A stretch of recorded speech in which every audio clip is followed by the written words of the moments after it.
Hey team, leaders audit the friction. You hear the grumblings, you hear the gripes. It's getting into the sticky part of the year where the novelty of the new work has worn off and the hard grind is there. It is the time when the forming and norming is over and the storming begins. What looked fabulous and inspiring to begin with isn't as shiny as it seemed. The newness is gone and the daily routine is here, and so are the realities. Leading this, we can simply say, well, it is the work, it's the job, and just suck it up and get on with it. As leaders, we are stuck in the hard stuff ourselves. We could say, let's just buy a round of coffee and a box of donuts, and that should get the team through. As nice as this might be, and as real as it is, it might not be enough. November is the month where absenteeism hits the all-time high for our staff. So what do we do to get through? Number one, don't ignore the grumblings. As time-pressed as you are, stop and make the time to listen. Listen to everyone. Don't be tempted to be selective.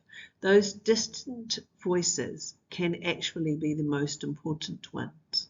Remember, emotive talk has value too. Emotion is connected to need and value. Number two, walk outside your office. Walk the building and turn up in the offices and rooms of the team, of your team, one by one. Do this often. Make the time to be in their space. No agenda. Ask how they are. Ask about their families. Ask what you can do for them. Number three, make the time to work alongside.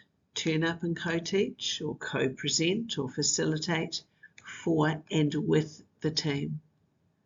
Number four, be present, really present. Stop, get out from behind the desk, walk and sit. Number five, begin one-to-ones, devoted time regularly. Make it a diaried event. Who are your first team? What support do they need from you? Be the listening ear. Again, it's their agenda, not yours. The power of giving the time can transform. Then work with your first team so that they can do the same for their teams. Number six, model what you want. Model what you expect. Show, don't tell. Number seven, investigate the friction. Step back, look, listen and work out what the friction is and why it is there. Don't shy away from it. Move into it. Can you define it? And what can you do about it? If you ignore it, it will become the poisoned chalice. It will become the thing that begins to permeate the team. Leadership tools I teach are about rocks in the river, trampling values and difficult conversations. This is in course 1 of Leadership in Pictures. All of these are about improving conversations, communication, building cultures of understanding and keeping the talk flowing. How are you facing up to the friction? What part do you play in creating the friction? How are you actively keeping the water flowing in the communication river? Leaders build culture, and leaders have a role in auditing and eliminating the negative friction. How healthy is your team? What are you doing to build a healthy team? And this takes more than donuts.